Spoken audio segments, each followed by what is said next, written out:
Good morning, everyone, and welcome to the Recreational Trails RTP workshop. I'll start out by letting Richard go ahead and get us started, and then we'll move forward. Hey, thank you, Cedric. Good morning. My name is Richard Rendon, and I am the supervisor and state trail administrator for the Recreational Trails program. And thank you again for being here with us today. And we hope you learn a lot about the program. Thank you. Hi, everyone. I'm Christine Schilp. I'm a project officer here with OGALS. Welcome to the webinar. Thank you very much for being here. Hey, everybody.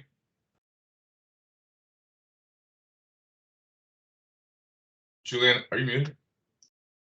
Oh, Julianne's sound is off. She's having trouble.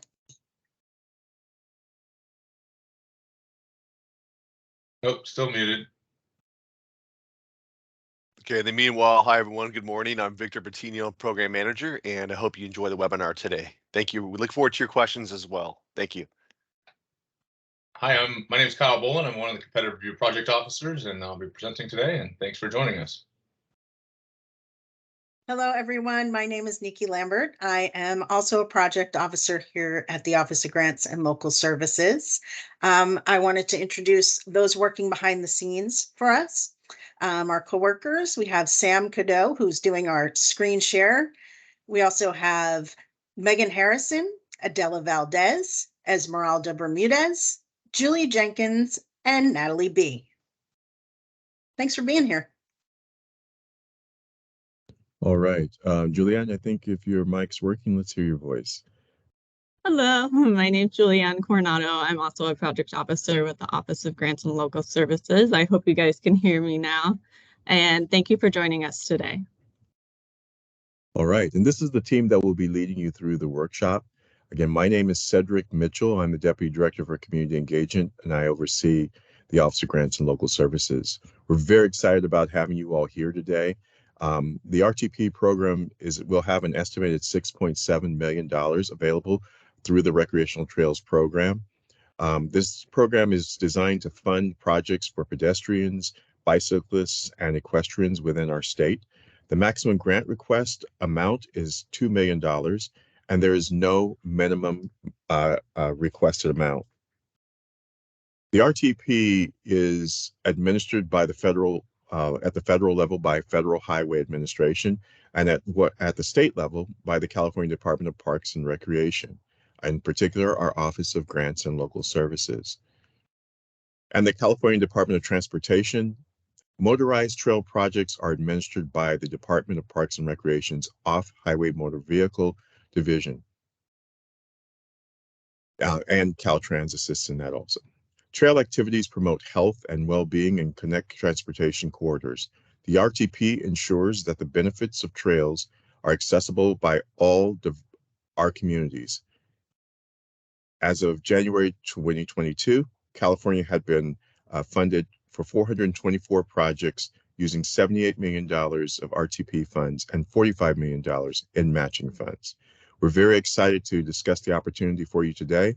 At this time, I'm going to turn it over to Richard Rendon, and he's going to start leading us through it. Again, thank you for being here, and we're excited to have you with us today. Richard? Thank you, Cedric. And again, good morning, and thank you for being here with us today. For today's webinar, we will be working out of two documents. The main one is the Recreational Trails Program Procedural Guide, and the second one is known as the Frequently Asked Questions document, or FAQ for short. Both can be found on the program website. Nikki will put the link in the website. Nikki will put the link for the website and the FAQs in the chat box in case you didn't bring them along with you today. So before we get started on the technical assistance workshop, I would like to call your attention to a few Microsoft Teams features participants should be aware of during today's webinar. The first is the chat feature. Sam is circling where the chat feature is found.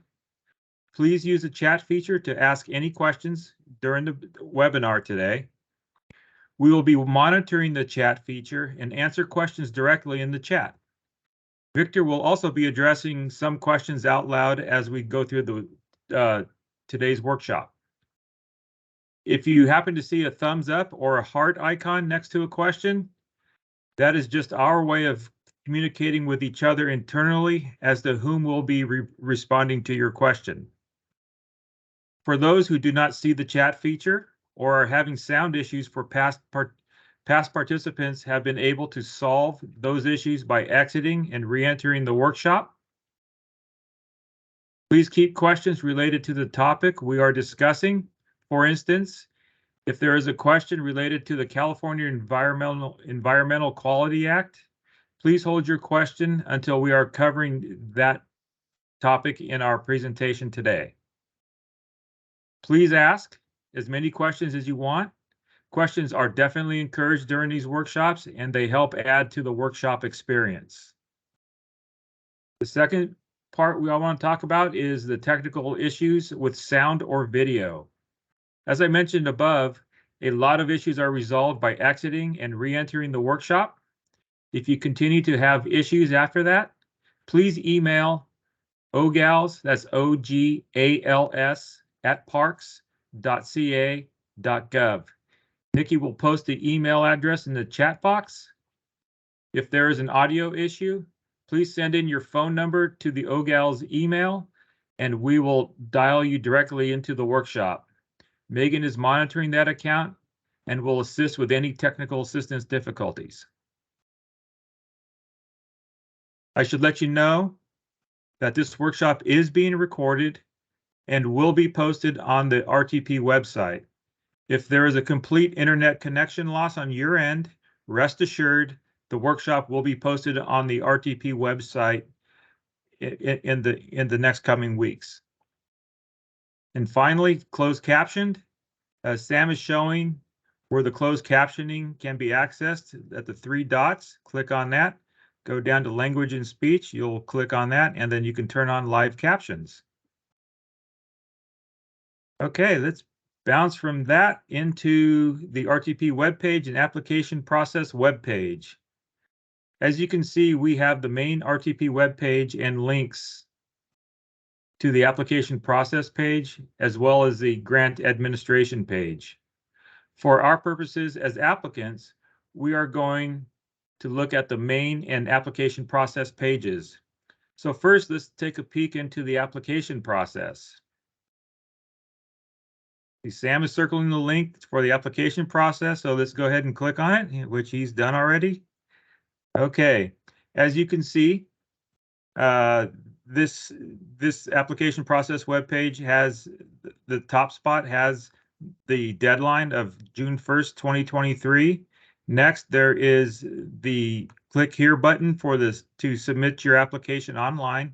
Just want to let you know that we are no longer accepting hard copy applications. They must be submitted through our online application system, which at this point is submittable.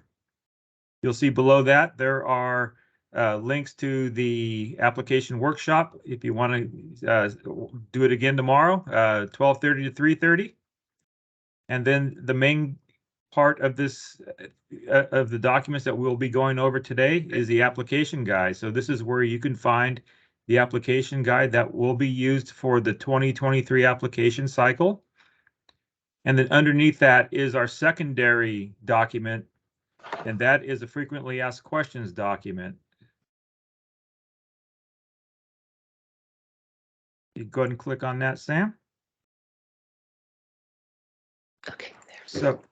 So here applicants will find, the frequently asked questions document we'll be reviewing this document. So the frequently asked questions document provides additional clarifying information based on questions we have received during previous application cycles, and it is an important companion document to the guide and will help further clarify items found in the guide. So you can go ahead and just scroll down slowly, Sam. And I just want to let everybody know that this guide is structured exactly in the same structure as the application guide. So it'll be easy, and it also gives you page references where this information can be found in the application guide. The criteria part of it can be found at the bottom of page 6. So as we go through today's webinar, each presenter will let you know which page in the guide they are on, and they will also say which page more information can be found within the frequently asked questions document. Okay, Sam, let's go ahead and go back to the web page, please. Okay, so scrolling down here, you'll notice also that there are the eligible applicants are cities, counties, districts, state agencies, federal agencies, as well as nonprofit organizations with management responsibilities over public lands. Next, you'll see the match requirement and eligible match information, which we will discuss during this workshop today. You'll also see that there is an authorizing resolution template for you guys, and the link to the post-selection federal requirements. We encourage all applicants to familiarize themselves with the requirements. This section is for those applicants who will be recommended for the Federal Highway Administration and must complete these requirements prior to being recommended for final approval. We will also discuss these today. Now let's take a look at the RTP main page.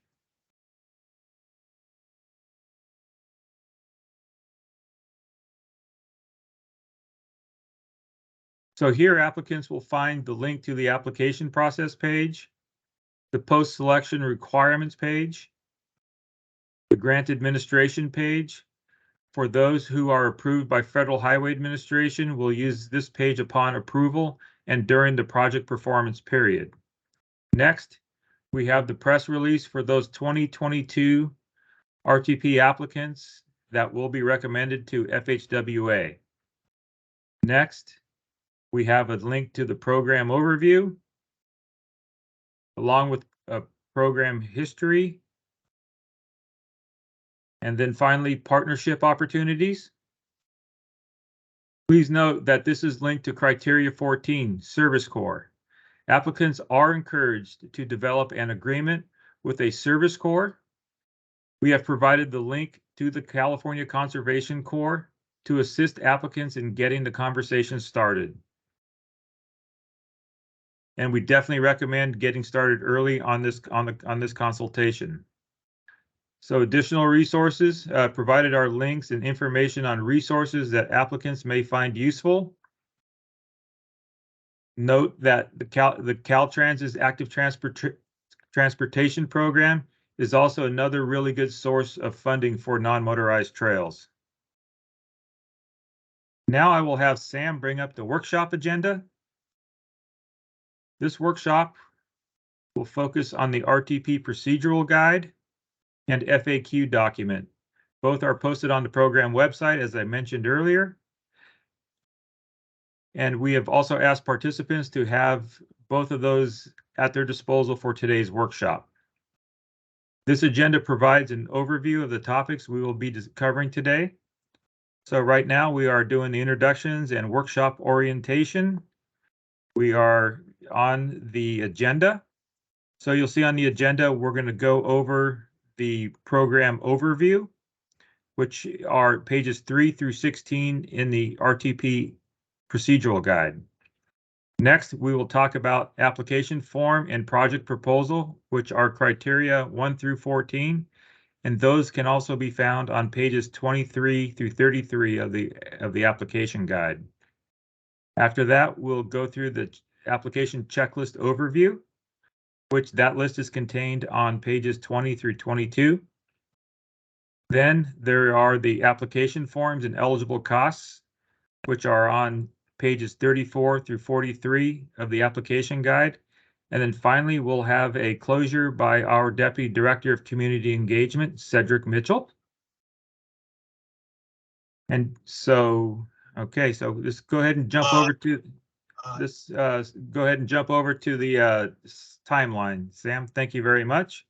As you can see, the first row here, February through March of 2023, we are conducting application webinars today and tomorrow. So that's where we are currently. The next one you'll see is June 15th, 2023 by 5 o'clock. That is the application deadline.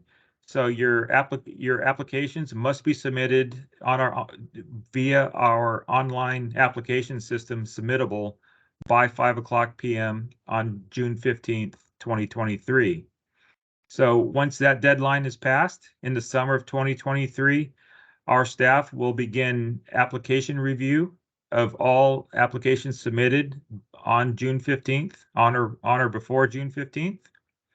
So that review we expect to take the entire summer and possibly sometime into the fall, or sometime in fall of 2023, we will we endeavor to have the department announce recommended projects. So for those project applications that were recommended for funding, you will step into phase 2 of the process, and that can go from winter of 2023 through potentially the summer of 2025. And so this is we must demonstrate compliance with the federal requirements stated here. The first one is a National Environmental Policy Act. We need to have that completed, as well as Section 106. And your project must be listed on the local transportation improvement plan. And for those applicants who are thinking about acquiring property, you would also have to complete the 4th federal requirement, which is the Uniform Appraisal Standards for federal land acquisitions. And please note at the bottom of this says that after these requirements are complete, Federal Highway can approve the project and obligate funding. Also, please note, this may take up to 1 year to complete all requirements. So be sure you build that into your project timeline. And then finally, no later than the fall of 2025, your grant performance period will be unique to each project. So dates are dependent on the applicant's project timeline, as well as the Federal Highway Administration's review and approval. The beginning of your grant performance period will begin on the date of federal approval. So that date can be anywhere within the year. So just keep that in mind.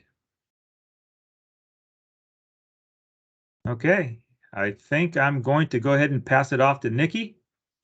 So Nikki, take it away. Thanks, Rich.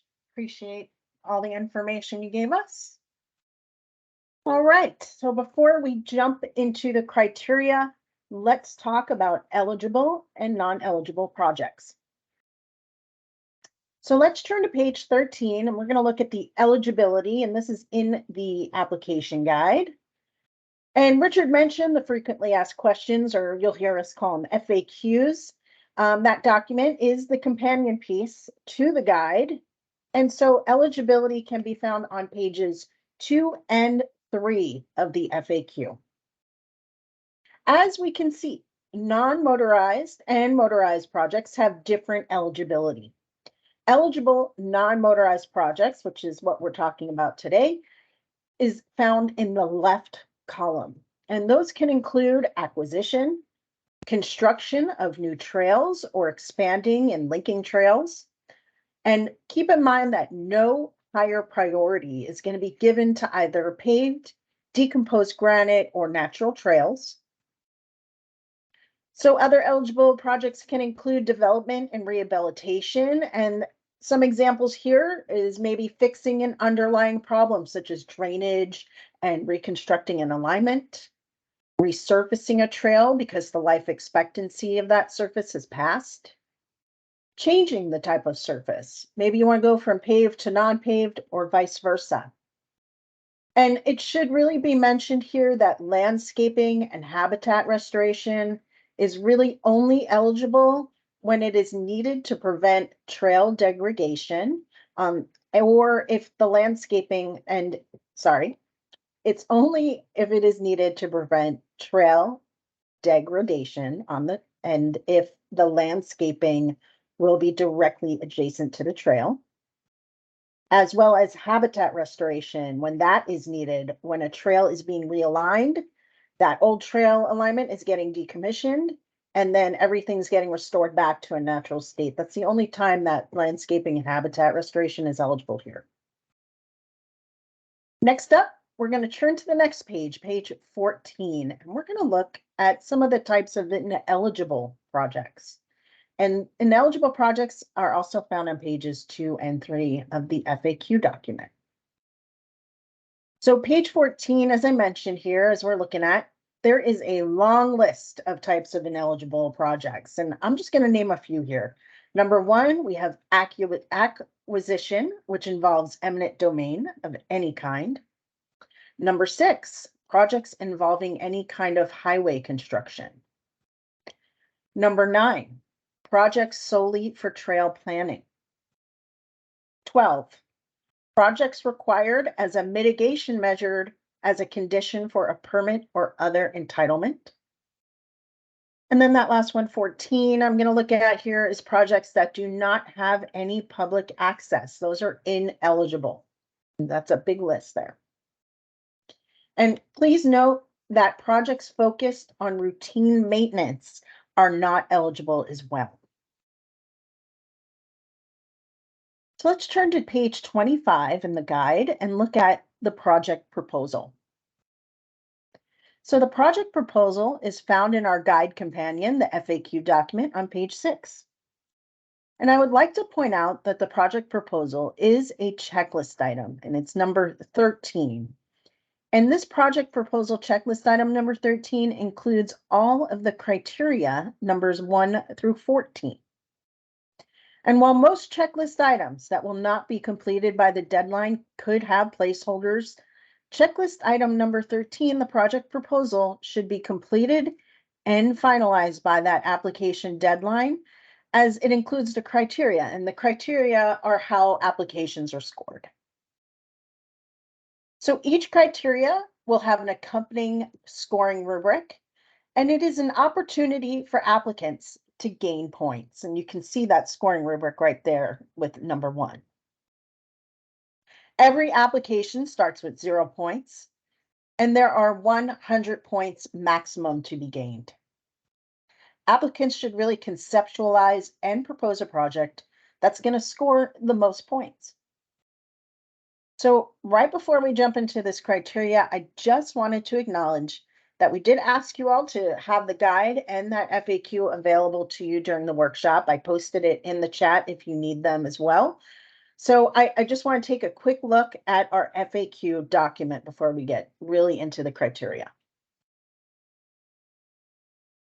All right, Sam, I'm going to have you bring up that FAQ.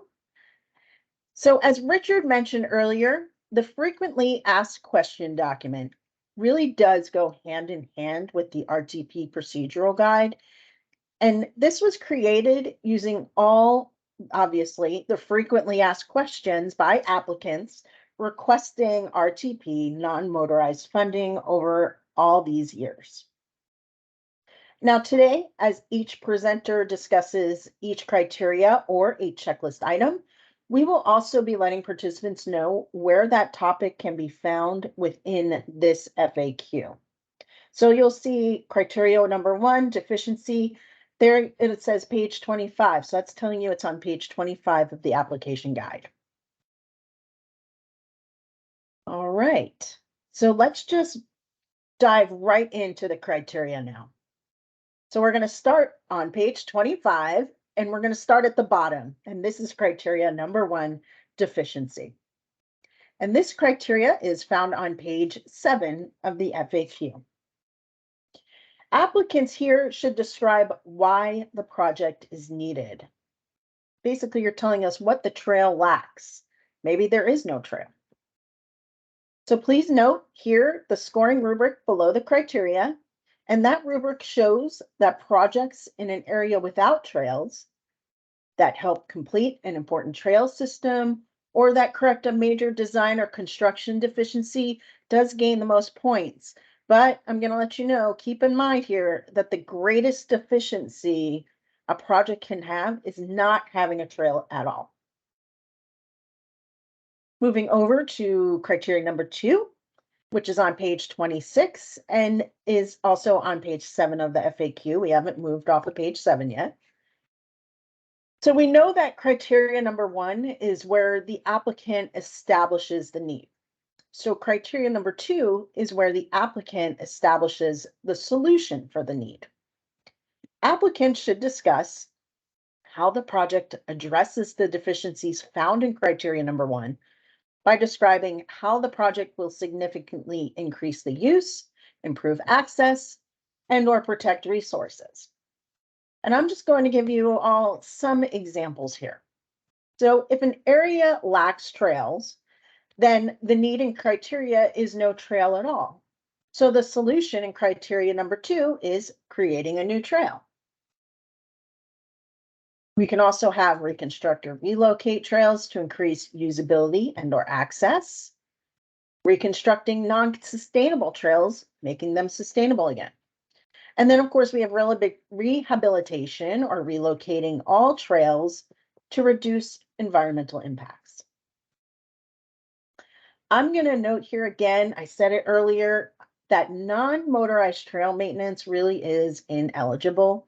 And some examples of trail maintenance is items such as clearing and brushing or trimming. Maybe you want to seal coat a paved trail. You're going to be painting items on the trail or any other kind of similar items just done with general upkeep. Those are ineligible. So moving over to criteria number 3, which is on page 27. This is connectivity. And this is also found on page 7 of that FAQ companion document. So applicants are asked to describe how the project joins or is part of a trail system. So applicants will want to look at providing connections to or that are part of a regional, state, or national trail system, as those do receive the most points. If there is no connection to a regional, state, or national trail system, or the project is not even in a park, then the application will score 0. And I want to mention that park can also mean open space. So if that space is designated for recreational use, you're good. So just reminding you to use that chat feature if you have any questions about what I just went over, and then I am going to pass it over to Kyle. Thank you, Nikki. Okay, so we're going to be staying here on page 27, and we're going to look at criteria for linkages. Perfect. So linkages can also be found on page 7 and 8 of the frequently asked questions document Nikki was talking about earlier. So linkages has 2 metrics. The focus is on trails within a town or city that connects to a population center or gathering areas to a recreation area.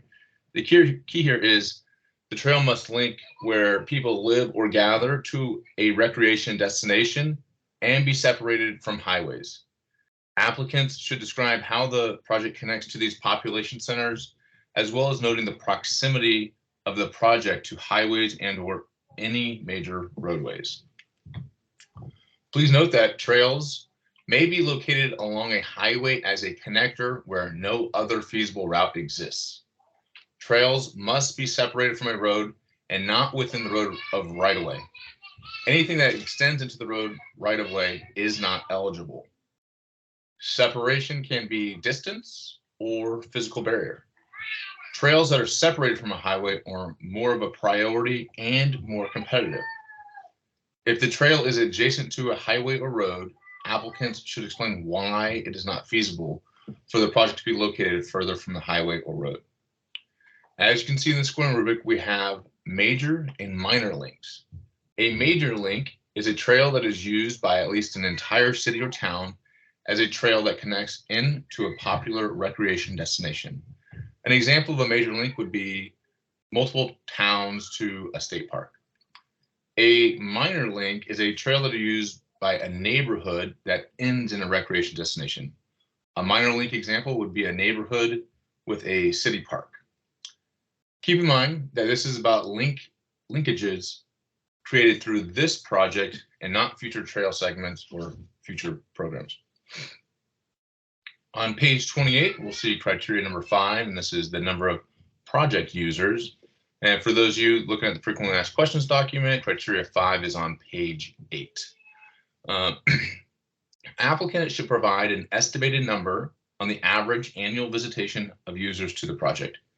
Applicants may want to look at nearby trails, campgrounds, resorts, or other outdoor recreation features and its actual annual visitation numbers to create a realistic estimate.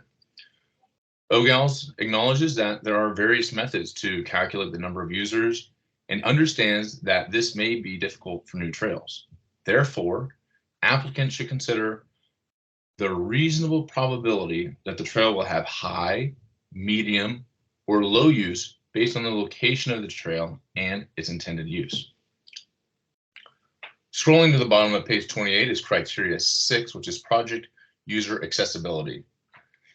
Criteria 6 starts at the very bottom of page 8 of the frequently asked questions document and then continues on to page 9. Applicants should provide a description of how the project is accessible to all population groups, including people with disabilities. The highest amount of accessibility means no Federal Access Board or FAB departures are needed and gain the most points.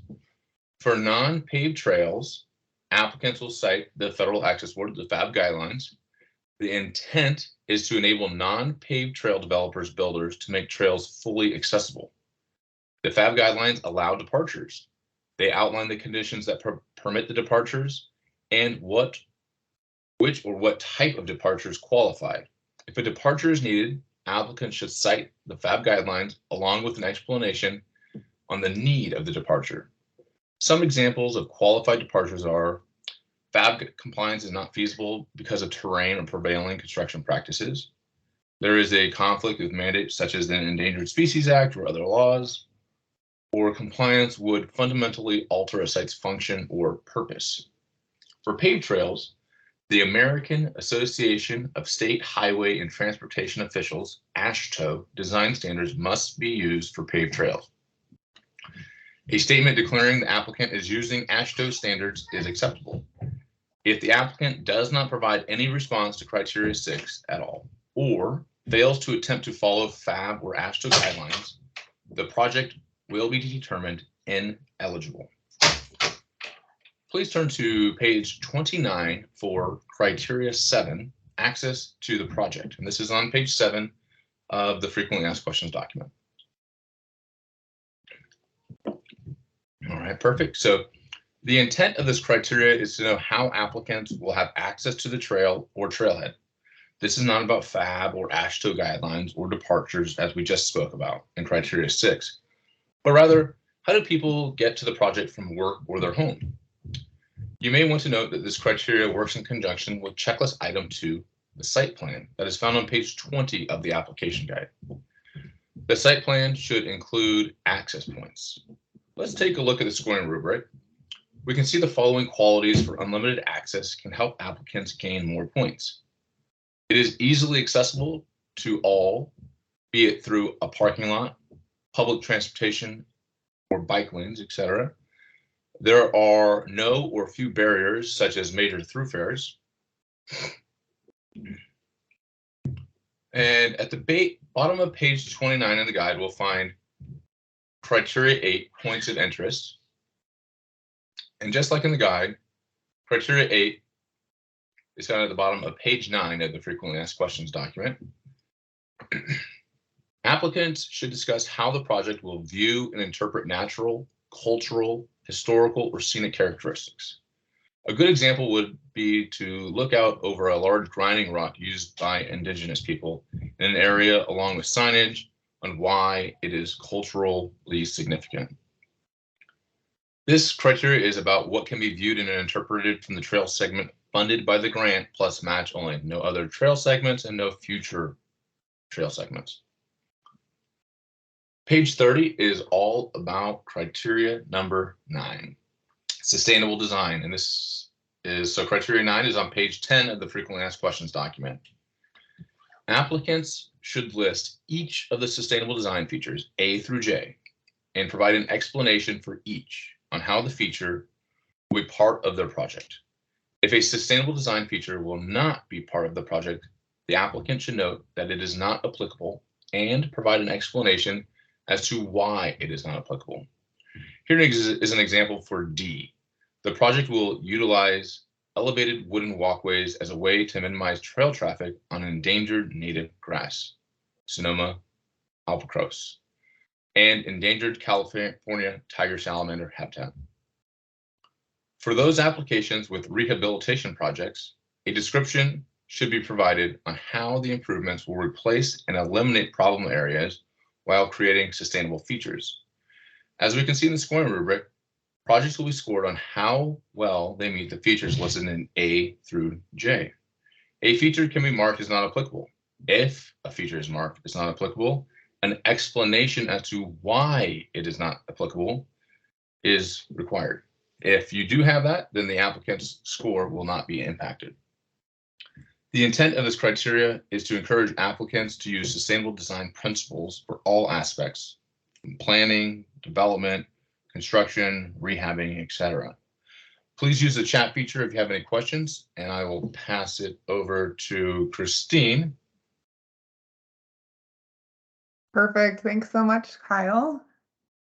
Victor, do we have any comments that you would like to talk about in the chat feature? Or are we good? So I think so we did have a question about criteria number 5, and this is a common question from Brandon. The question is, what is considered high use for criteria 5? Is it based off of local population versus amount of people using the trail? And Natalie referenced the frequently asked questions document, page 8, which I do recommend taking a look at, and let's decipher what it says. So thank you, Sam, for going there. Okay, so you see here on page 8 of your frequently asked questions document, it does say that OGALS acknowledges there are various methods to calculate the number of users. Determining the number of users can be based on an average day multiplied by 365 days in a calendar year. But also, OGALS understands this may be difficult for new trails because you really don't know how many people are going to come for a new trail until it's built. Even for existing trails, the average day of current visitors may be lower than once you construct improvements. So let's just all agree that we understand projecting the number of users can be difficult for criteria 5. So what do we all do about it? Second paragraph says OGALS does consider the reasonable, and the key here is we'll try to be reasonable, probability that the trail will have high, median, or low use compared to other statewide applications based on the location of the trail and its intended use. So what does that mean? Having looked at trail projects for over 20 years, like Richard Rendon has been the statewide trails administrator for, gosh, at least 16 to 18 years, and Natalie B has been the lead of the program, previously reporting to Richard. There's a lot of experience within this team.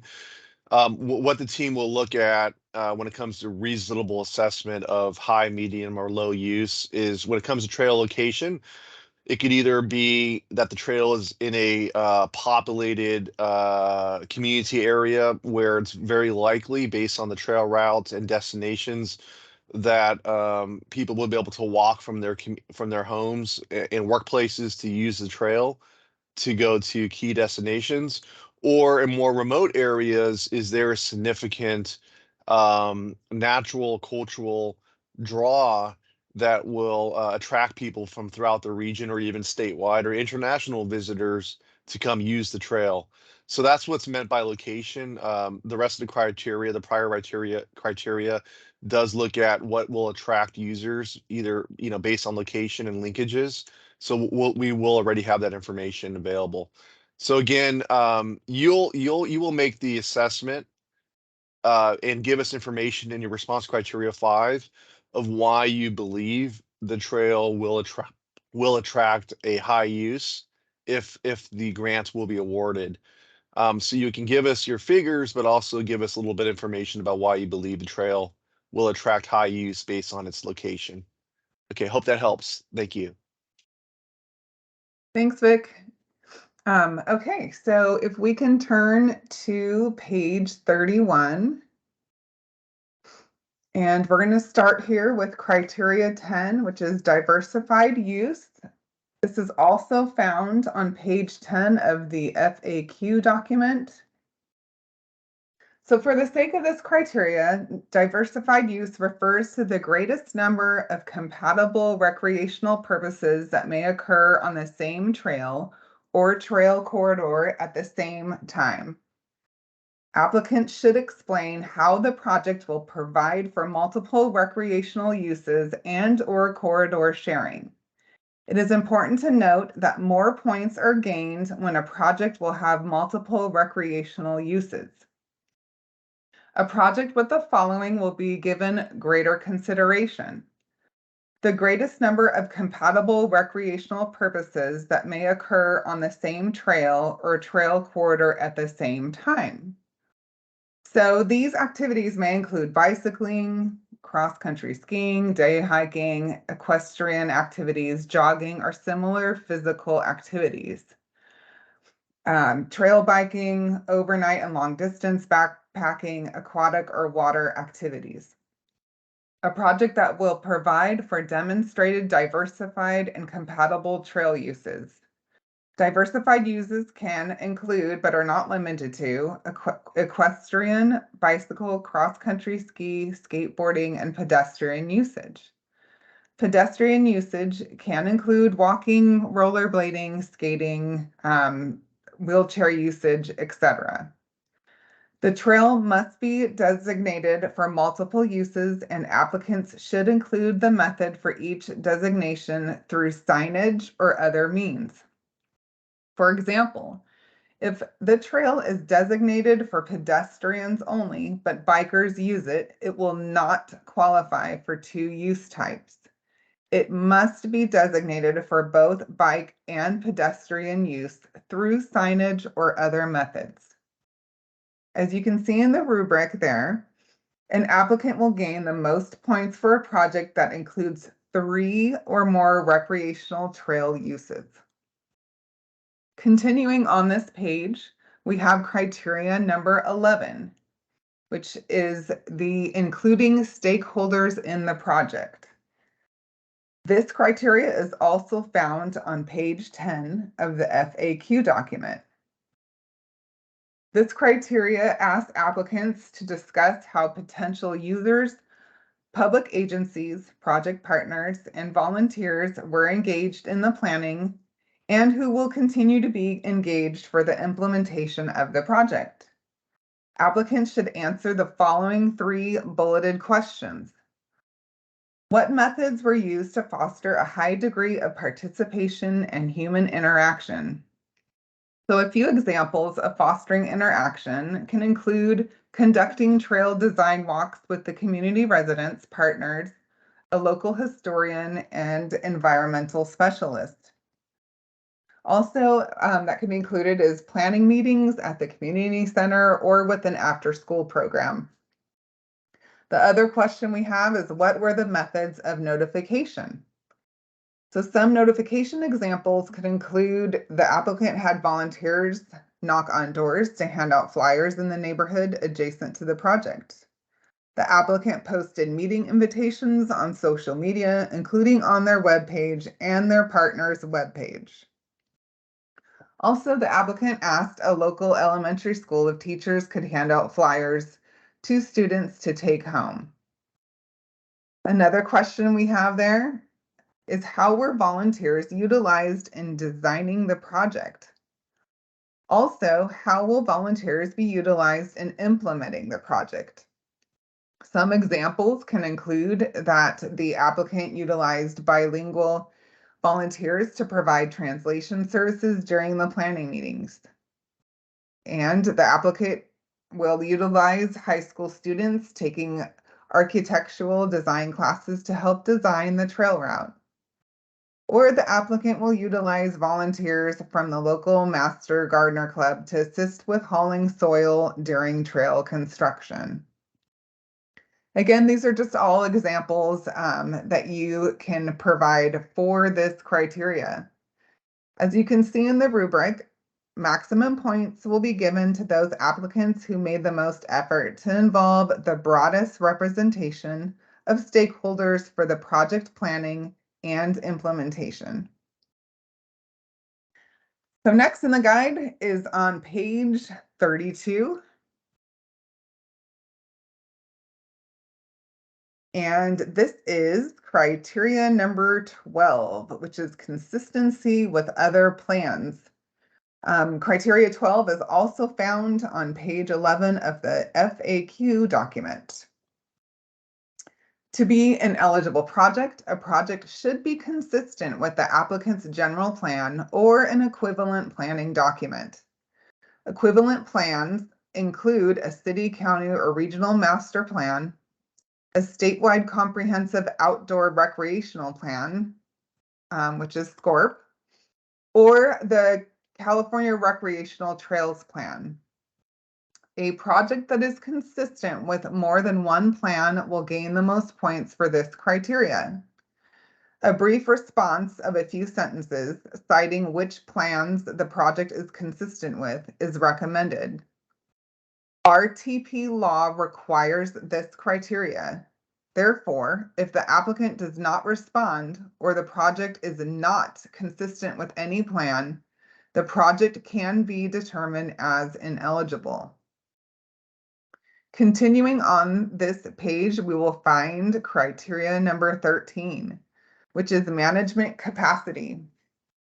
This criteria can also be found on page 11 of the FAQ document.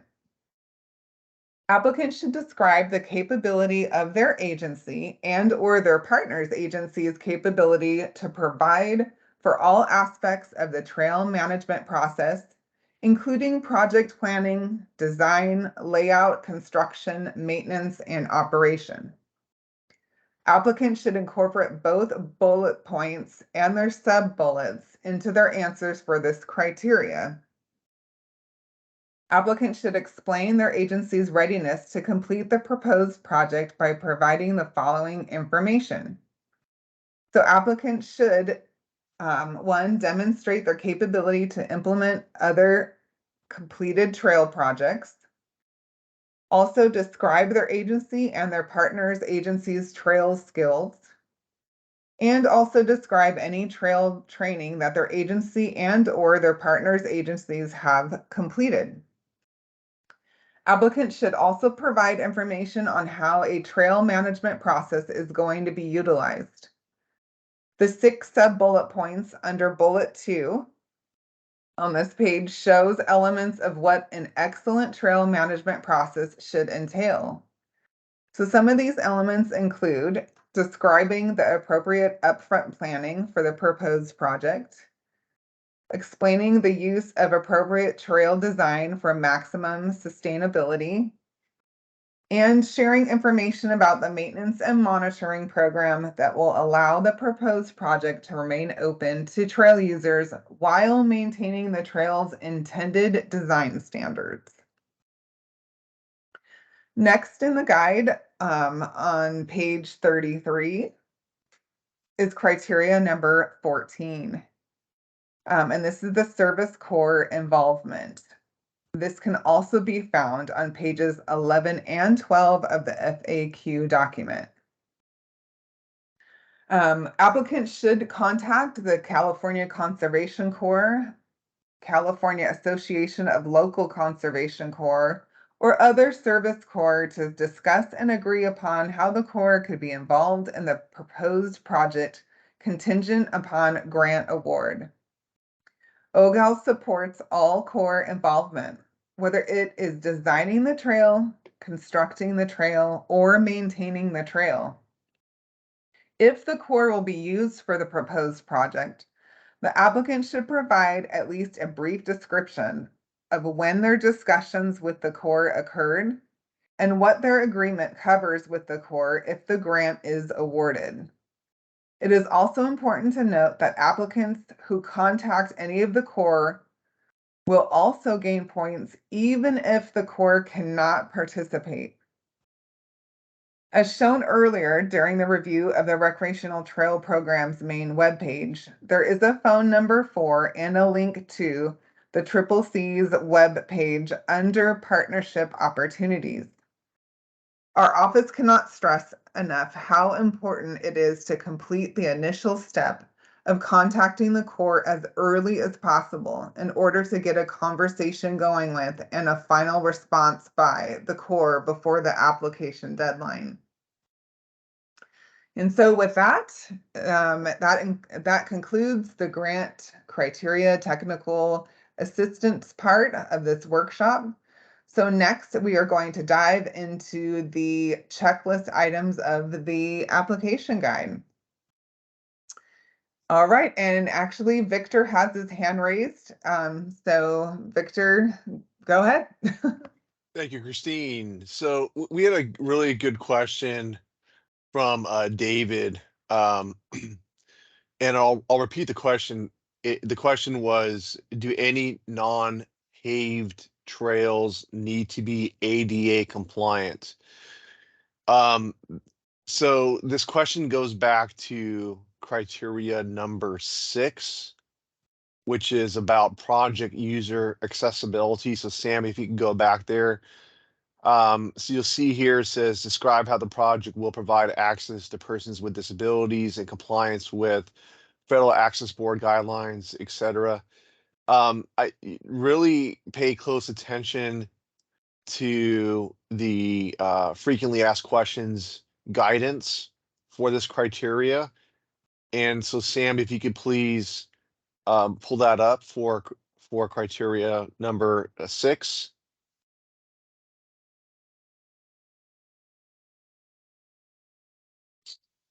Okay, great. Thank you, Sam. So you'll see here that there's 3 main bullet points for non-paved trails, as well as some sub-bullet points. The key is if the for non-paved trails, you will follow Federal Access Board guidelines. If there will be portions of the trail which will not be fully accessible, make sure you address the departures that are allowed based on Federal Access Board guidelines. So there's about 4 sub-bullet points in the frequently asked questions which explain that for departures. Richard, is there any other guidance to add for non-paved trails and departures, and what the response should say? I think you pretty much hit everything for a non-paved trail. I would definitely say that be careful of using the term ADA, because ADA applies only to the built environment, like trailheads and paved trails. So the FAB guidelines are a little bit more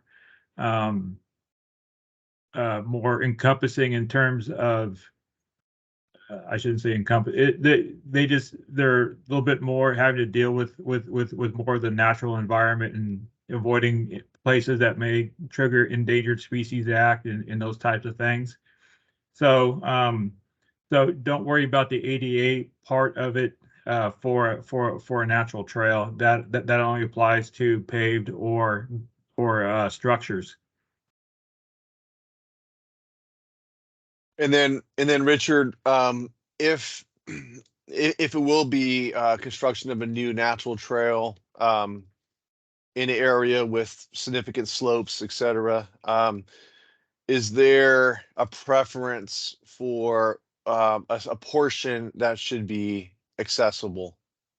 For example, the trailhead and maybe a certain portion at the beginning. Can you please?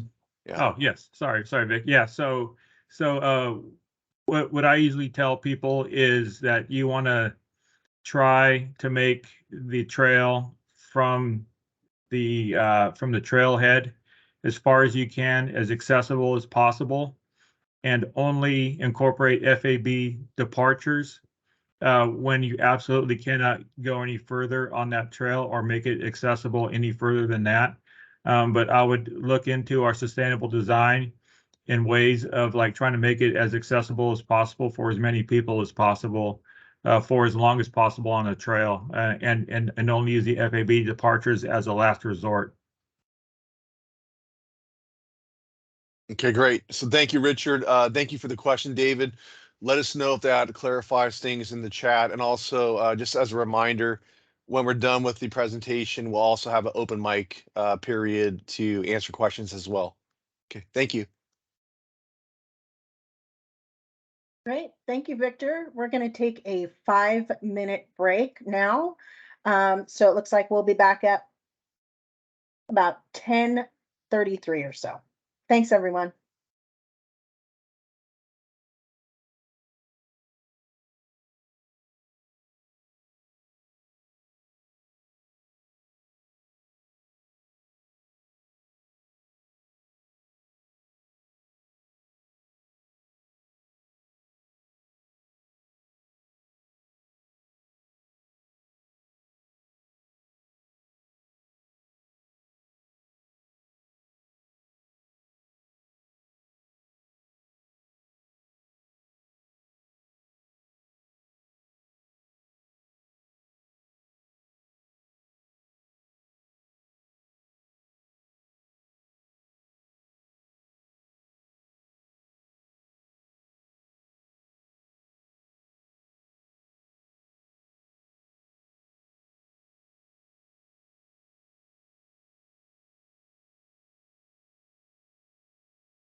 Welcome back from break, everyone.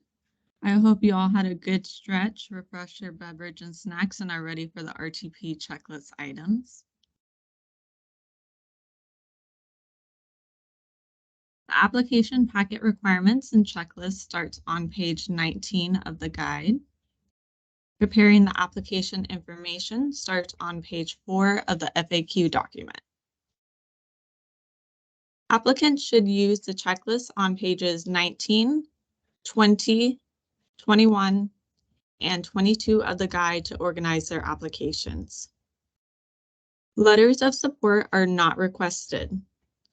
If the applicant agency requires submission of letters of support, please have the letters addressed to the applicant agency. Any letters addressed to OGALS or the department can slow down the review process.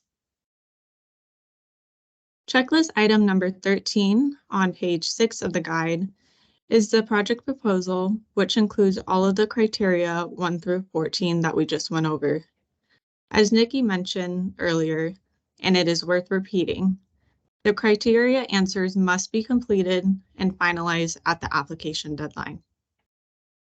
If a checklist item is not applicable, applicants should provide a brief explanation as to why it is not applicable. If a checklist item will not be complete in time for the deadline, for example, an authorizing resolution won't be signed and ready, then a placeholder that includes an explanation on why it is incomplete and a timeline that has an expected completion date should be submitted in its place. Now let's take a look at checklist item number 1, the application form on page 23. Information regarding checklist item 1 can be found on page 4 of the FAQs. A few things to point out for the application form. The form in the guide is fillable. In the top right corner of the form, where the grant request, required match, and total project cost amounts are entered, the applicant should ensure that the amounts shown here match what is entered on the cost estimate form. Match should be a minimum 12%, and matching sources can include state, local, or private funds. The grant scope should be a description of the project that includes only the items to be completed through the total project cost, which is the grant request plus match amount for the project period. No future phases should be entered, and is detailed enough to identify which project element to be accomplished by the grant while being consistent with the cost estimate, CEQA documents, and site plan. An example, the City of Timbuktu will construct a new 1.5-mile paved multi-use trail that includes a trailhead with bathroom facilities and interpretive signage. The next 2 checklist items, checklist item number 2, site plan, and checklist item number 3, topographic map, can be found on page 20 of the guide. And they are combined on page 4 of the FAQ. The site plan and topographic map are for development projects. Applicants may combine the site plan and topographic map into one document, as long as elements from the instructions on page 20 are present on the document. Next, checklist item number 4, trail log inventory or reconnaissance notes, is also found on page 20 of the guide, and the checklist item number 4 is on page 5 of the FAQ document. For unpaved trails, applicants should submit a detailed trail log. For paved trails, trailside, or trailhead facilities, applicants should submit reconnaissance notes or preliminary plans. OGALS provides some tips on trail logs on page 5 of the FAQ. It should be noted that a trail log provides a more accurate basis of cost estimating a trail project. Here are some suggestions. Walk the trail alignment, establish a beginning and ending point, provide details like stream and drainage points, areas needing realignment, retaining walls, bridge points, causeways, etc. Next is checklist item number 5 for design standards. This checklist item is also found on page 5 of the FAQs. Design standards is another checklist item for development projects only. The applicant should submit 2 items. Item 1, the specific standard that they'll be using for the project. Standards can be used from the American Association of State Highway and Transportation Officials, National Park Service, California State Parks, U.S. Forest Service, or another applicable standard. Applicants can use a local city's standards if there's an established set of trail design standards. And item number 2, 1 or more representative samples of the chosen standards for the project. This can include conceptual drawings, logs, plans, etc. I'm going to pass it off to Nikki to continue with the checklist items. Please put any questions you have in the chat. Thanks, Julianne. Appreciate it.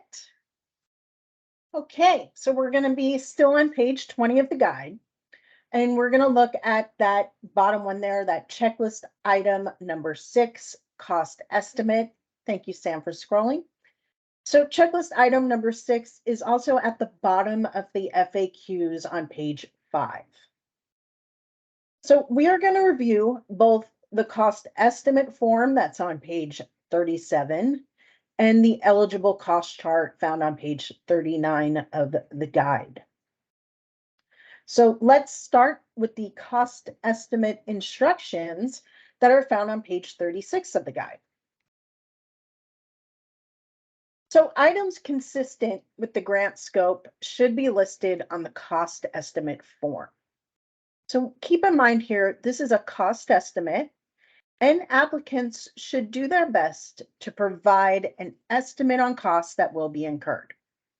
Now, please know our office understands that costs fluctuate, and applicants could add contingency costs by rolling them into the line items that are listed. Applicants should not have a separate line item for contingency, but you can include a contingency in there. And remember here that no project costs are eligible until the date of federal approval and that funding authorization comes in. So no project costs are eligible until we get that federal approval. Now let's take a look. We looked at the instructions. You see it right there. Let's go look at the cost estimate form, which is on page 37. So applicants are more than welcome to reformat or change the content as needed. Only eligible costs are listed on this cost estimate form, and those items listed should be a part of the grant scope that is entered on the application form, and Julianne just went over that with you. Applicants should keep in mind that no more than 25% of the grant amount and required match can be spent on non-construction costs and costs other than land acquisition. And that's found under bullet 3 in the cost estimate instructions on page 36, in case you want to refer back to that later. Line items under description of work column should be part of the grant scope. So an example here is the grant scope states you construct 1 mile of trail. So the cost estimate should have trail construction costs listed.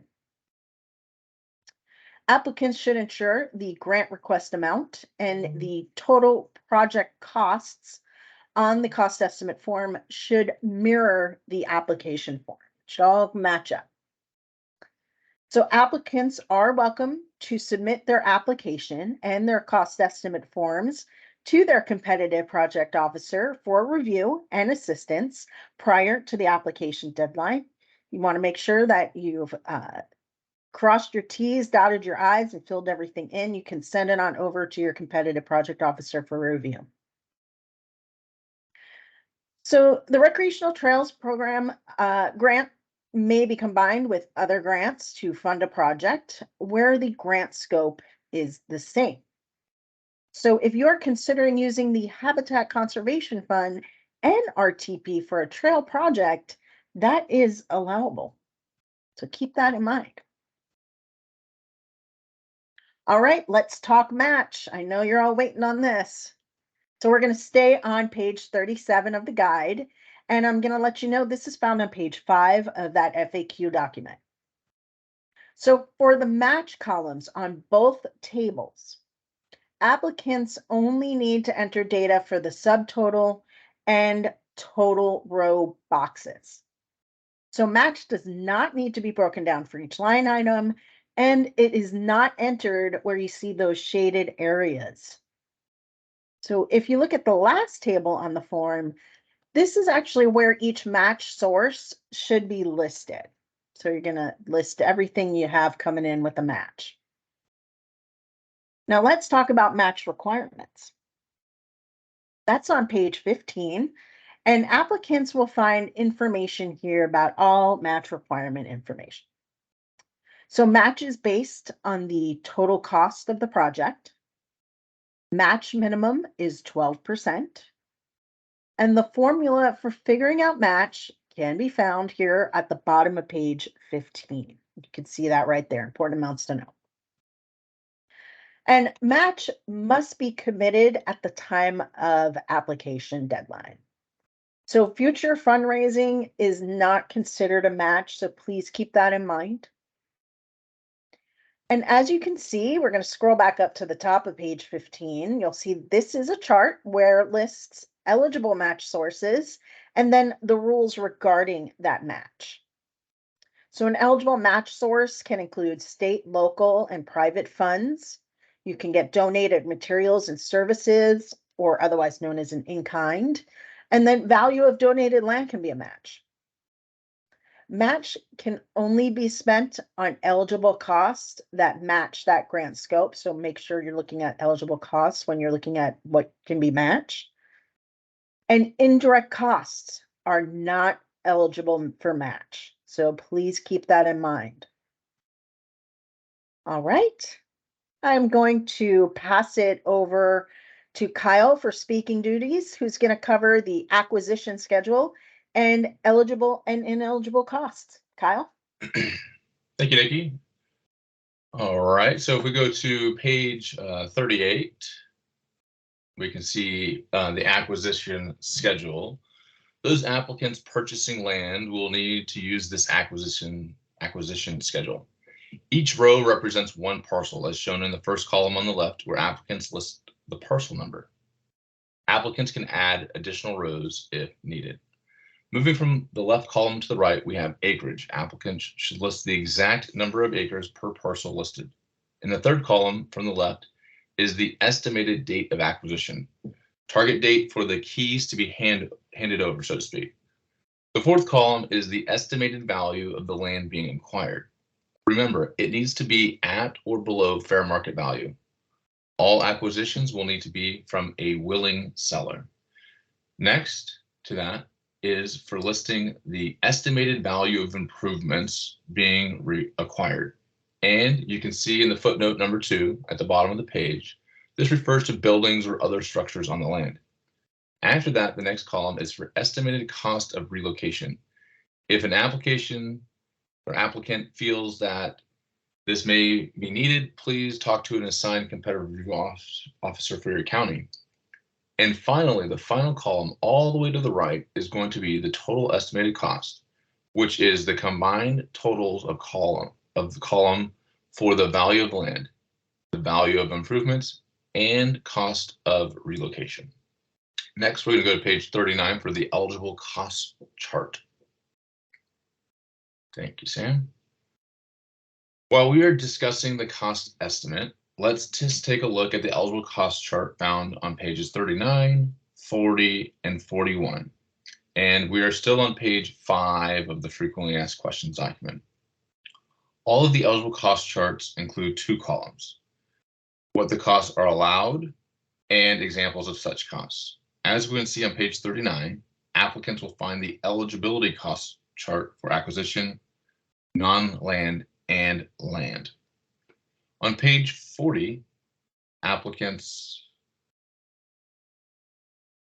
will find the eligibility cost chart for development projects, which are pre-construction and construction costs. Following that, on page 41,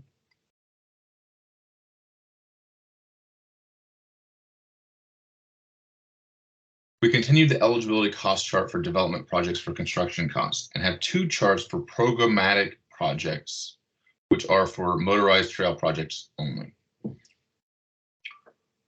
On page 42,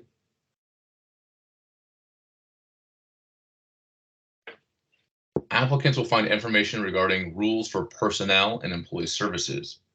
Indirect costs or charges made as a percentage of costs are not eligible.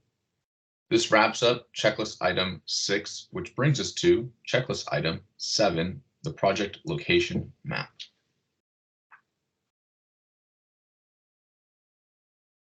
And this is at the bottom of page 20. Okay, perfect. So yeah, going to the back to page 20 in the guide and still staying on page 5 of the frequently asked questions document, we'll find the information for a project location map. Applicants should submit a map, either city or county, that allows individuals and reviewers unfamiliar with the area to easily locate the project. Next is checklist item number 8. This is on the same page right here at the bottom. It's also on page 6 of the frequently asked questions document. Applicants should submit photos of the project site. Photos should be labeled in order to orient the viewer.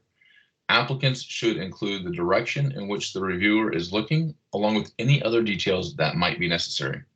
For example, you can have a picture of a curve in the trail and label it northeast view of turn 2. Videos, including drone footage, is allowed, but does not and will not take the place of pictures. A tip for picture taking: take photos that can be used as before photos.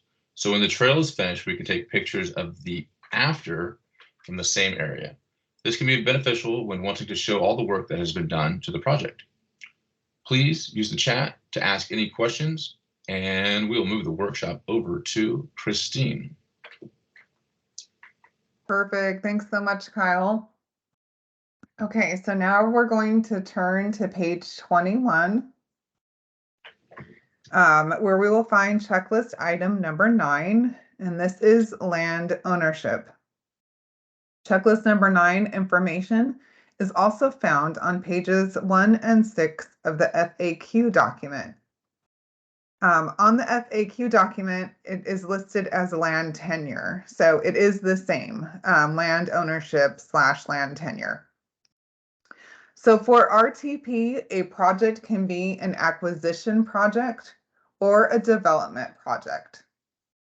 So let's talk about acquisition projects. First, applicants must provide an acquisition schedule outlining the acreage and parcel numbers to be acquired, the acquisition date, and estimated value of each parcel to be acquired. Also, applicants must provide a parcel map, excuse me, and a willing selling letter or other documentation that the property is for sale. It is important to note that condemnation is not allowed. For development projects, applicants must certify that they have land tenure and site control of the property. If an applicant owns the property in fee title, an applicant must provide the recordation number and the deed. If the property is under a lease, easement, or any other kind of agreement where the applicant has site control, an applicant must provide documentation verifying that the land tenure requirement has been met. Okay, so for landowners who will also include, they will also include information about the property on the application form. So let's take a look at that form on page 23. At the bottom of this form, on the left-hand side, you'll see that there is a box and it says for development project, land tenure is blank acres. So their applicant should list the total number of acres of the entire project, and also the total number of acres owned in fee simple on the next line. In addition, landowners will enter the recordation numbers found on the deeds.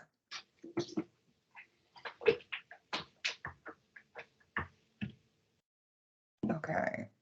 In the same box, applicants who will be leasing land will include the number of acres being leased and for how long the lease is. And so you'll see that in that same left-hand box there. So on the right-hand side is for acquisition projects. In this box is where applicants should list the total number of acres that will be acquired for the entire project, and also the total number of acres acquired in fee simple or other than fee simple. So now we're going to turn back to the checklist on page 21. And so, as mentioned earlier, applicants who will be leasing land will need to provide an agreement they have with the landowner that provides sufficient site control for the proposed project. So drafting, negotiating, and executing lease agreements can be time-consuming. Lease agreements can be reviewed in advance of the application. Applicants should contact their project officer and/or the State Trails Administrator, Richard Rendon, who is listed on page 1 of the FAQ document, to obtain a land tenure checklist and to discuss the potential lease. Applicants can utilize the checklist when drafting or editing their lease, and they can complete the checklist and send it along with the lease over to their project officer. Lastly, there are requirements for the length of a lease agreement. Applicants who are leasing land are required to enter into the following agreement lengths. So grants up to and including $100,000 require at least a 10-year lease. Grants greater than $100,000 require at least a 20-year lease. Continuing on page 21 is checklist item number 10, which is the California Environmental Quality Act, most commonly known as CEQA. This checklist item is also found on page 6 of the FAQ document. Applicants must demonstrate compliance with CEQA by the application deadline. This is done by providing a copy of the notice of exemption or notice of determination or other CEQA documentation that the proposed project has been approved by the lead agency. In addition, the applicant must provide a copy of the completed CEQA compliance certification form. It is important to note that all CEQA documentation must be consistent with the grant scope. However, if CEQA will not be completed by the application deadline, please provide a timeline for when the CEQA requirements will be completed. Compliance with CEQA must be finished prior to RTP grant recommendations being made by our department. It should be noted that federal applicants and projects that will be on federal land must comply with the National Environmental Policy Act, otherwise known as NEPA. Continuing on page 21 is checklist item number 11, which is the authorizing resolution or agency letter. This checklist item can also be found on page 6 of the FAQ document. The authorizing resolution form can be found on page 35. And so we'll go there. Perfect. And this will be submitted with the application. The authorized resolution template has been updated and can be found on the RTP website. Applicants can also contact their competitive review project officers to have the template emailed to them. We will put the link in the resolution in the chat. The applicant may reformat the resolution. However, any changes to the resolution language requires the department's approval and may need a legal review. Items 1 through 6 must be present within the resolution. And you'll notice there for number 5, the position designated in the resolution must sign all application packet forms. So please be sure to put a position title here, such as city manager or public works director, etc., and not the current position holder's name. That way, if the person leaves the position, we do not have to amend the resolution. Instead, the designated position will get transferred to the next person in the position. Federal or state agency applicants will submit an agency letter in lieu of an authorizing resolution. And now I'm going to hand it over to Julianne. So we're going to move on to checklist item number 12 for project summary.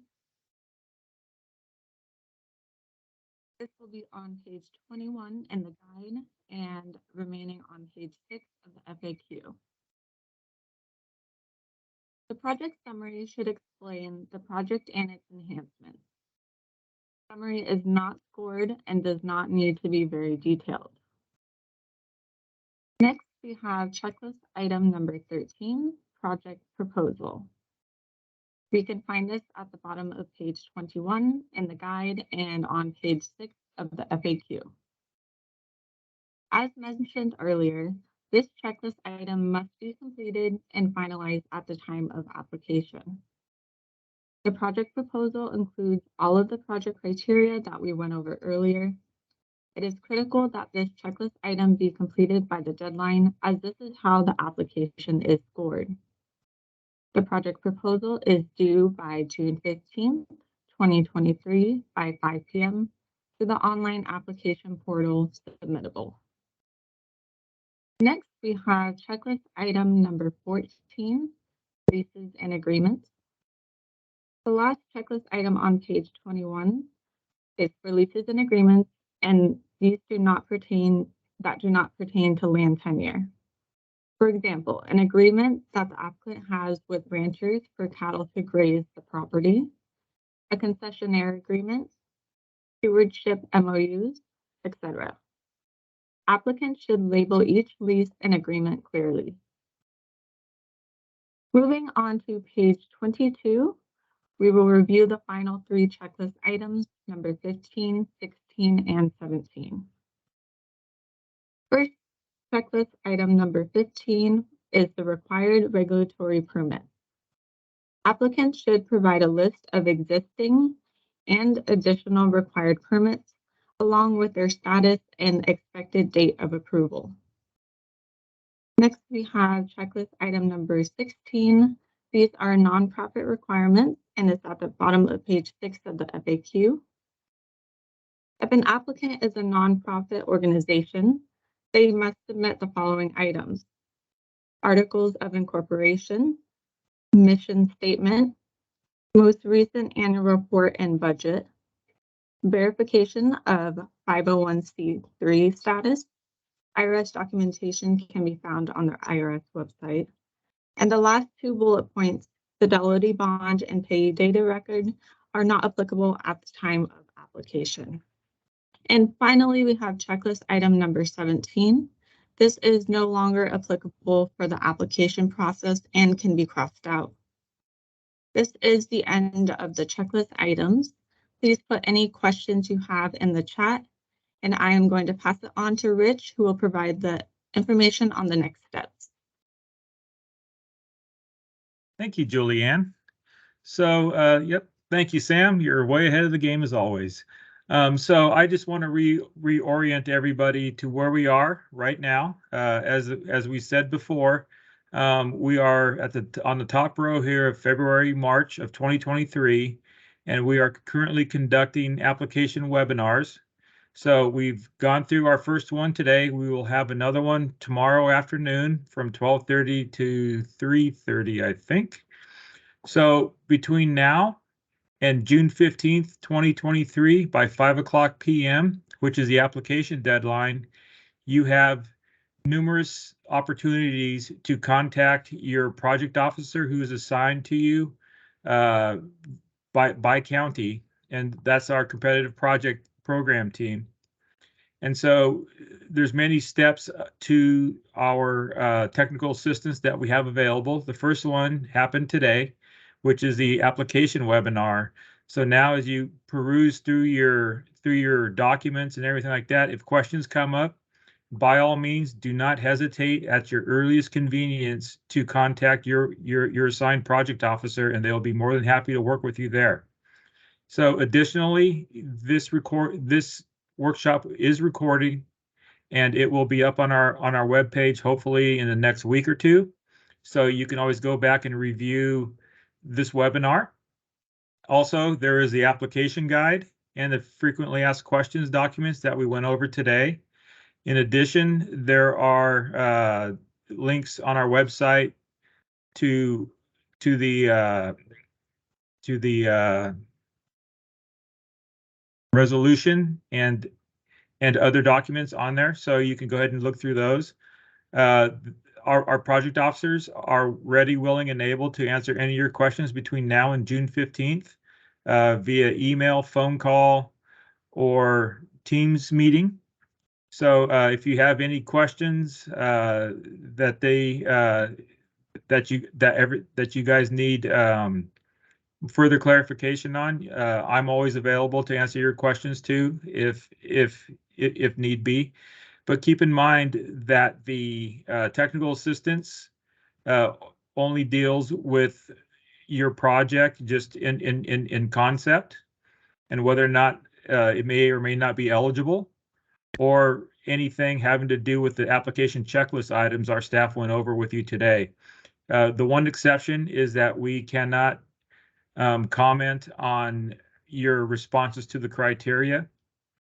And so anything above and beyond the criteria you are more than welcome to ask questions about.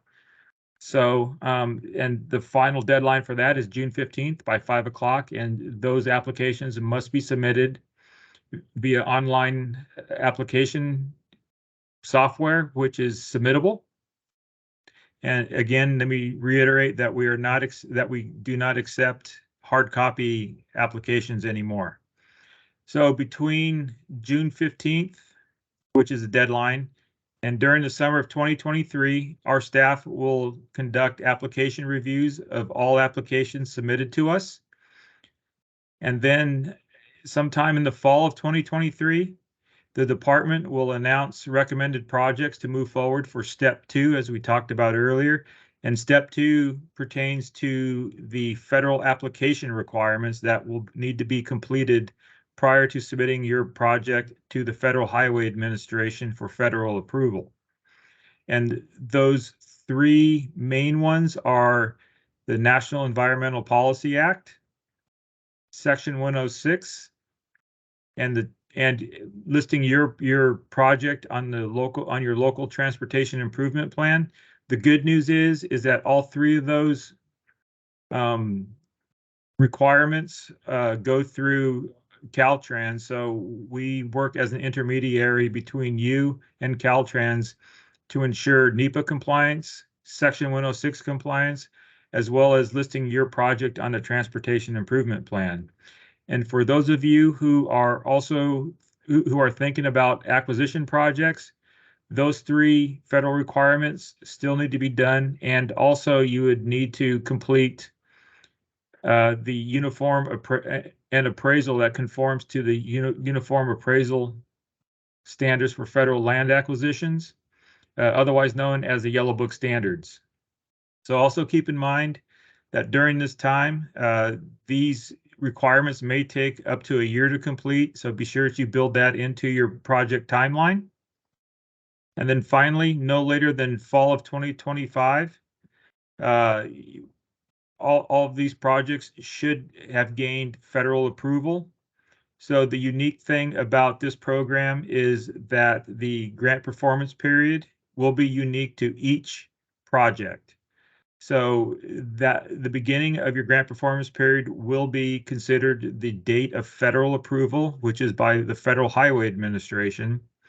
And then your end date is going to be based on your milestone plan that we will talk to you about prior to submitting your project over to the Federal Highway Administration. So that end date cannot be more than 5 years long. And so, yeah, so at that point, you would just put on there. So you just make sure that your project completion of the scope and everything for your trail project is within those 5 years. And then we will send it over. Once we receive that, we will send your entire application packet over to Federal Highway for its review and approval. So with that, I just want to keep in mind, I just want you to know that one last reminder, June 15th, 2023 by 5 p.m. Application submitted online with our submittable application. That is the deadline. So anything after that, we will not accept. I also want to circle back to one more thing. So the other part of our technical assistance that we are really big on is during the application review, you may hear from our project officers requesting more information about any of the checklist items, except the project selection criteria responses. That is frozen on June 15th, 2023 by 5 p.m. But anything outside of the criteria responses, if there's more information needed or corrections to any form, they will ask you for it, and there's no harm, no foul. Our goal is to ensure that our project forms and everything are complete prior to making our final decisions by the fall of 2023. So with that, again, I thank you very much for being a part of this webinar. And again, if you have any questions, our project officers are available, as am I. And so now I think to close it out, I'm going to send it over to Cedric. Cedric? Thank you, Richard, and thanks everyone on the team for an outstanding job today. We hope that you enjoyed the presentation that you just received and also that you found it to be extremely informative.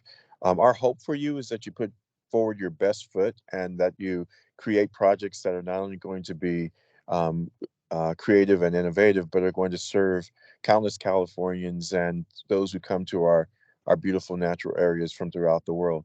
We have an opportunity here with a renewed spirit in California for an affinity for trails and understanding the importance of how they connect our communities, but also provide for a healthier and more wonderful place to live here. So on that note, I want to remind you that we are going to be sticking around answering any questions. You can go live mic will allow you to unmute and ask your questions directly of the team members. We're really blessed here in California to have a team of people who understand and appreciate trails, and they're unparalleled anywhere else in the country.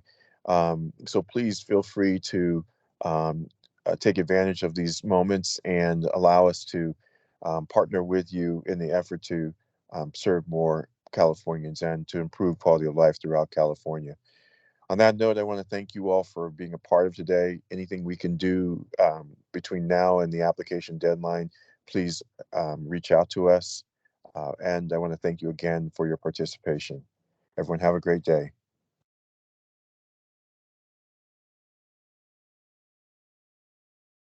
Rich, I'll turn it over to you to go live with anyone who'd like to have questions answered. Okay, thank you. So if anybody has any questions that they want answered on here, feel free to raise your hand and I will call on you.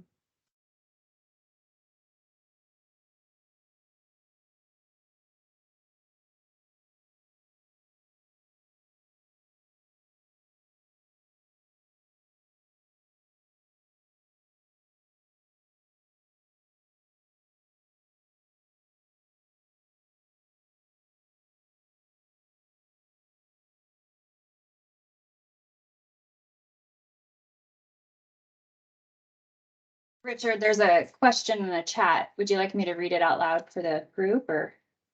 Sure. Okay, it says, if my organization wanted to do both acquisition and development through this program, this is possible, but we must submit those two goals as separate project applications. So I know you will want to respond to that. Okay. Yes, so thank you for the question. So this program is either acquisition or development. Combination projects are not allowed in California strictly due to the limited amount of funding that we receive from the federal government at this point. So your first call would probably be to submit an application for your acquisition first, and then in the criteria you would respond to the criteria based on the proposed trail use in the future.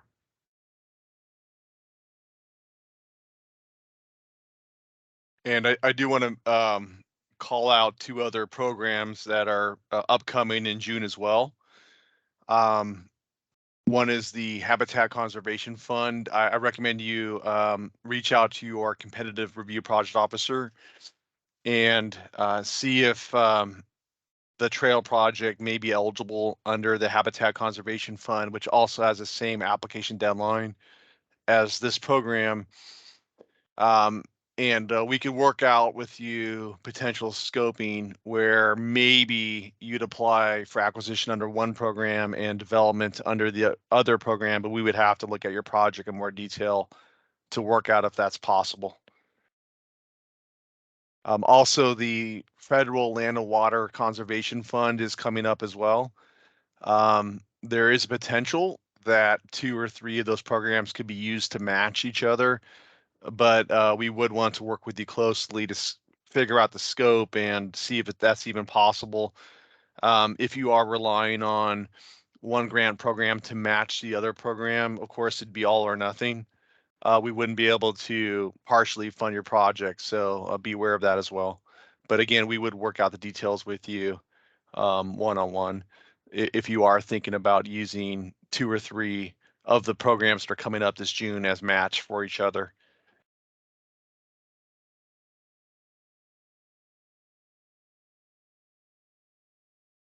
And then we have another comment in the chat, or a question in the chat from Michael. It was about NEPA. And would cities be required? So I just responded, but Rich, if you want to add on to that. Sure. So thanks, Nat. So NEPA is required since there is a federal nexus to the funding. And so all applicants recommended for funding under this program are subject to the federal requirements of NEPA and Section 106, as well as listing your project on the your local transportation improvement plan. The good thing is that if you are selected, we will hold a mandatory federal requirements workshop for our selected applicants.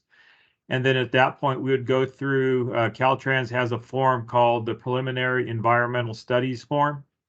And so you would just use your CEQA analysis or any other environmental analysis that you've done for that project to answer the questions within that preliminary environmental studies form. And then we'd take a look at it and submit it to our Caltrans partners over in their environmental office over there. And they would review it and they would get back to us, informing us if there were any additional environmental studies that needed to be completed or anything of that type. And then we would definitely work as a liaison between you and Caltrans in order to complete your NEPA analysis for that. And then once that is complete, Caltrans has the authority for what they call NEPA delegation to go ahead and sign off on your categorical exclusion for your project.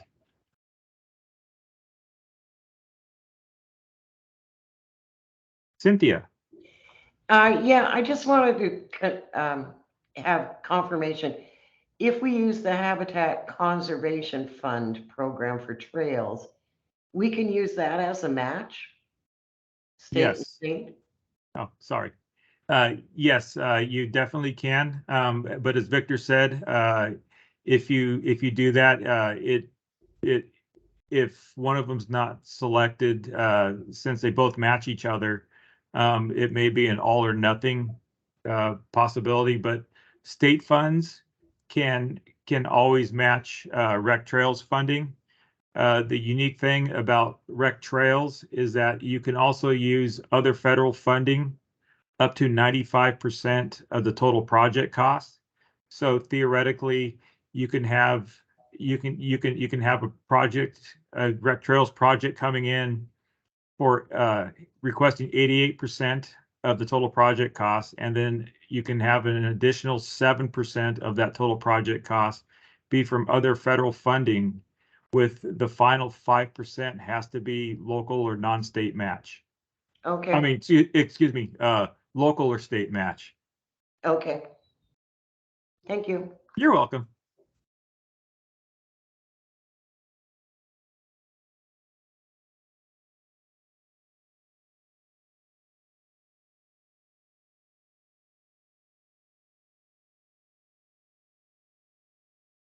So I also have a question here from Nicholas Clavel. He asks, my organization submitted during the April 2022 round of the Recreational Trails program, but we were not awarded.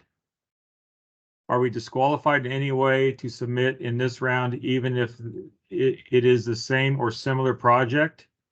So their intent is to slightly change, rework, and improve the application. And Victor responded, you can submit the application. Unfunded 2022 applications may compete again in 2023. We recommend asking your competitive review project officer if there is any key feedback on the 2022 application for possible adjustments.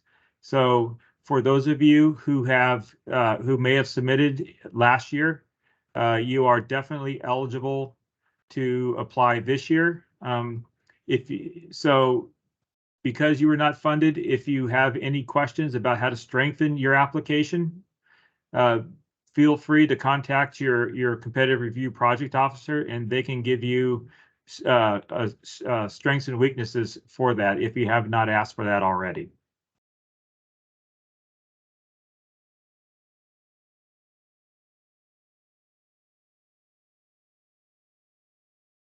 Okay, looks like we have a hands up question from Nathan. Yes, can you hear me? Yes. Thank you. Just trying to figure out how to word this question correctly. If the scope of the project seems to be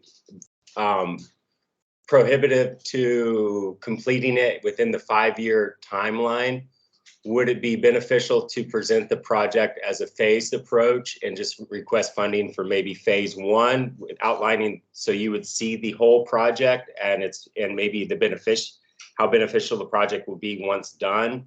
Or would it be better just to submit what we feel would be doable within the timeline that's part of this process?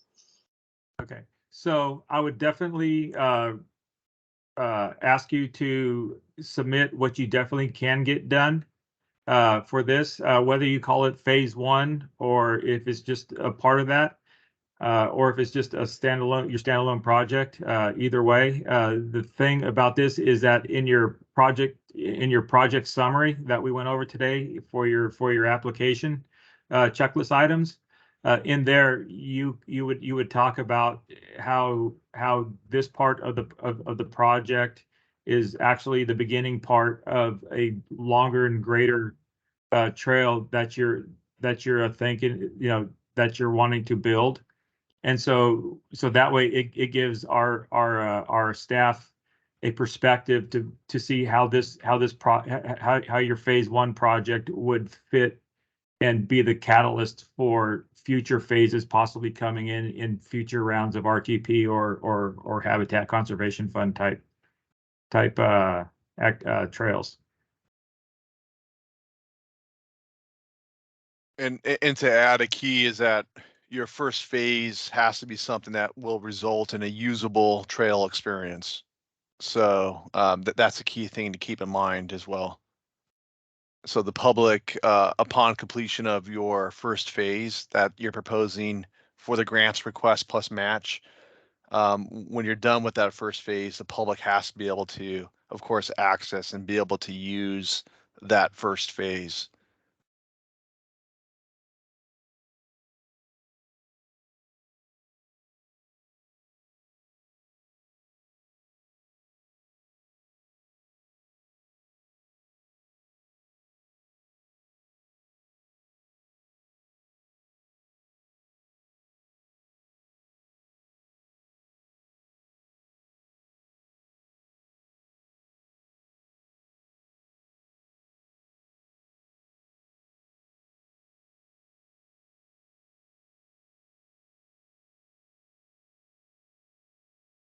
Anyone else have any questions? Feel free to raise your hand at any time. I'm more than willing and able and very happy to answer any of your questions out loud. So thank you.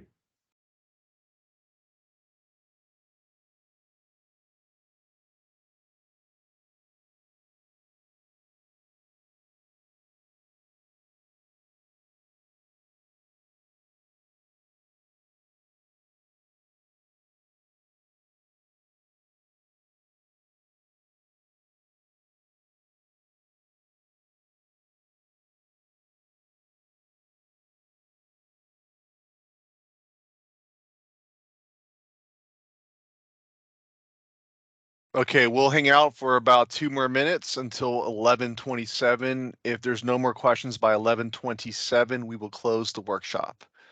Otherwise, we'll stay as long as you have questions.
Okay, final minute warning. We will close in 1 more minute at 11:27 unless you have a question. Thank you.